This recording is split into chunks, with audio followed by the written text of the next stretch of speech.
佢冇影你，下次你哋拍嘢啊，問下人哋俾唔俾你哋拍先啊，唔係話你哋中意拍就拍嘅，知唔知啊？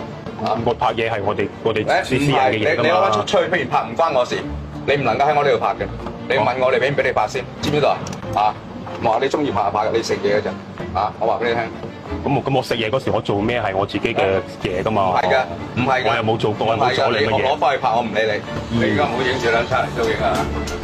即係而家差人唔嚟，我都唔可以食㗎啦，係嘛？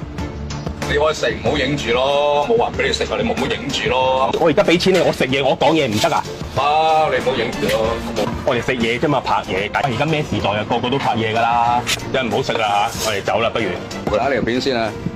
你行開啲啦，你。拱我，你唔好拱我，你唔好鬥我，唔好鬥我。喂，影住影住。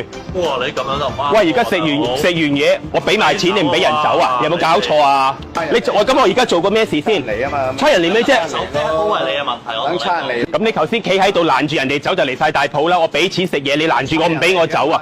你可以告我㗎。我同你講，我等到你5分鐘唔嚟我就走㗎啦。我老公所謂嘅。